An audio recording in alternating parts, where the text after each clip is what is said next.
안녕하십니까.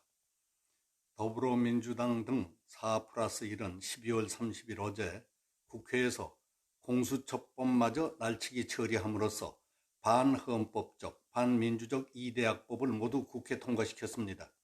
문 대통령은 최근에 국회를 볼썽사납다고 개탄했습니다. 오늘은 여기에 대해서 말씀드리겠습니다. 더불어민주당 등 이른바 4+1은 12월 30일 공수처 설치법안마저 국회 본회의에서 날치기 처리했습니다. 이로써 선거법, 공수처법, 정부 예산안 심사와 국회 통과 등 대부분의 의사 일정을 교섭단체 간 합의 정신을 무참히 짓밟아버리고 집권 여당의 뜻대로 강행 처리하는 데 성공했습니다. 집권당인 더불어민주당은 제1야당인 자유한국당과의 합의가 어려워지자 좌파 군소정당들과 야합해서 512조 원이 넘는 내년도 예산안과 반헌법적이고 반민주적인 악법, 선거법과 공수처법까지 불법적으로 처리해버렸습니다. 이 과정에서 정파를 초월해 엄정 중립을 지키도록 되어 있는 문희상 국회의장은 제1야당의 주장과 요구는 모두 묵살시키고 번번이 국회 경위들을 동원해 힘으로 밀어붙임으로써 입법부의 기능과 권위를 스스로 파괴하고 청와대와 집권당인 더불어민주당이 요구하는 안건들을 모두 통과시키는 혁혁한 공을 세웠습니다. 표결에 앞서서 김정재 한국당 의원은 의사 진행 발언을 통해서 의장님은 아들의 공천을 우선으로 하고 민주당 의원들은 본인의 공천을 우선으로 해서 양심이 아닌 청와대의 하명에 따라 직무를 수행하고 있는 것 아니냐.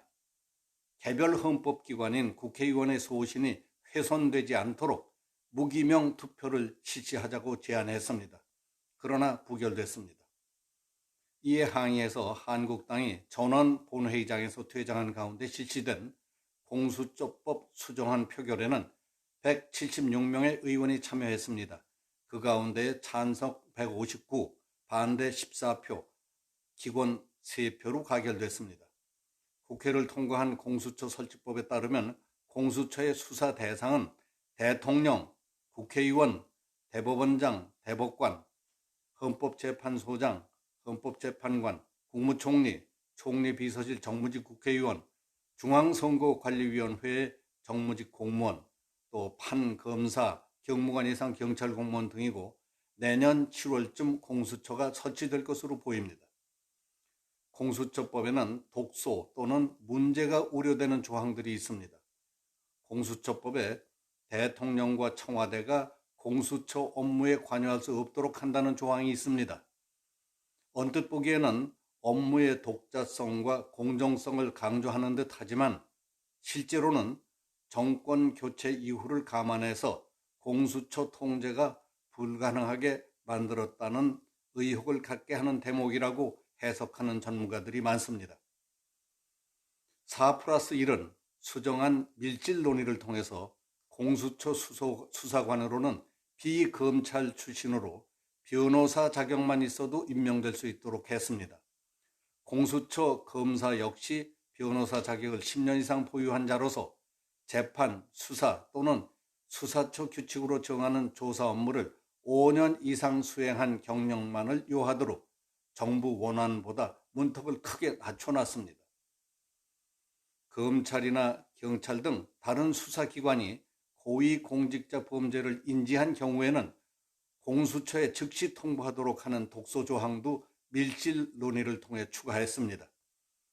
그래서 공수처가 사실상 검찰과 경찰의 상위 기관으로서 모든 수사 대상 공직자들의 비위 첩보를 독점한 뒤에 그 수사 여부까지 판단하는 체계를 만들어 놓은 겁니다. 공수처장과 구성원들의 소위 정무적 판단에 따라서 현재 검찰이 청와대 핵심부를 겨누고 있는 유재수 전 금융위원회 국장에 대한 감찰 무마 사건과 유사한 비위 은폐 사건이 재발할 수 있다는 지적이 나오고 있습니다. 자유한국당 심재철 원내대표는 기자회견을 통해서 공수처는 문재인 정부의 비리 은신처, 친문 보호처다. 대통령 퇴임 후 안전장치까지 마련해서 문재인 대통령 관련 모든 범죄를 암장하겠다는 저들의 폭거다. 역사는 이를 죄악 중에 죄악으로 기록할 것이다. 헌법 소환을 하겠다고 밝혔습니다. 심재철 대표는 민주화 운동을 했다는 사람들이 악법 중에 악법인 공수처법을 날치기 처리했다. 공수처는 북한의 보위부, 나치의 게스타포 같은 괴물이 될 것이다.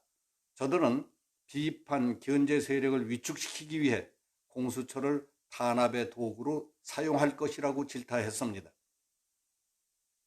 문재인 정권은 울산시장 불법 선거 공작, 유재수 감찰 중단, 우리들 병원 대출 비리 등 3대 국정농단을 통해 부패와 범죄가 드러나자 원안보다 더 악마적인 공수처 법안을 만들어 불법 처리했다.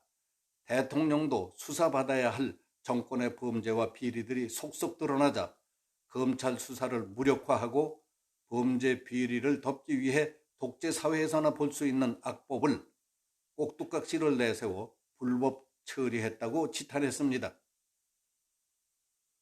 문재인 대통령은 공수처법 강행 처리를 앞두고 있던 30일 청와대 회의에서 20대 국회 내내 정쟁으로 치닫더니 마지막까지 부끄러운 모습을 보여주고 있다. 동물 국회를 막기 위해 도입된 국회 선진화법까지 무력화되는 볼썽사나운 모습이 재현되고 있다. 우리 정치가 가야 할 길이 아직도 멀다는 생각은 나만의 생각이 아닐 것이다. 이로 인해서 국민만 희생양이 되고 있다. 국회를 바라보는 국민들의 마음은 착잡하기만 하다고 개탄했다는 보도가 나오고 있습니다. 문 대통령은 여권이 본회의의 표결을 강행하기로 되어 있는 공수처에 대해 검찰개혁의 제도화가 결실을 맺을 단계에 도달했고 우리 사회 전반의 불공정을 다시 바라보고 의지를 가다듬는 계기가 됐다. 적지 않은 갈등과 혼란을 겪어왔지만은 국민들의 절절한 요구가 검찰개혁과 공정의 가치를 한 단계 높이며 앞으로 나아가게 한 원동력이 됐다고 말했습니다. 국회가 정쟁으로만 치닫더니 마지막까지 볼썽사나운 모습을 보여주고 있다. 우리 정치가 가야 할 길이 아직도 멀다. 국민만 희생양이 되고 있다. 국회를 보는 국민들의 마음은 착잡하기만 하다고 한 대통령 말씀은 대통령이 남의 얘기하듯 할 말이 아니라고 봅니다. 국민들이 추위를 무릅쓰고 서울 도심에 구름같이 몰려들어 피를 토하는 심정으로 대통령과 집권 여당의 독주, 독선, 개떡 같은 국정운영과 정치를 지탄하는 한맺힌 소리가 들리지 않습니까? 대통령은 누구 때문에 왜 이렇게 됐다고 생각하십니까? 이게 남의 일입니까? 야당 때문에 이렇게 됐습니까? 정치한다는 사람들, 특히 대통령과 집권 세력은 지금 당신들이 하는 정치가 국가와 국민, 미래를 위한 플러스의 정치, 성숙한 정치라고 생각하십니까? 국민이 당신들을 믿고 있으며 국민들의 마음이 편한 줄 아십니까? 아닙니다. 국민 대다수는 그렇게 생각하지 않을 겁니다. 당신들이 콩으로 매주를 쏜다고 해도 이제 믿지 않는 사람들이 많습니다. 당신들의 정치를 불신할 뿐만 아니라 인간을 경멸하는 사람들이 많다는 걸 모르십니까? 국민을 바보로 알고 함부로 말하지 마십시오. 국민들이 먼저 압니다. 섣부른 정치꾼들의 머리 꼭대기에 있는 국민들 참 많습니다. 웬만하면 그냥 입이나 다물고 계십시오. 오늘 여기서 마치겠습니다. 감사합니다.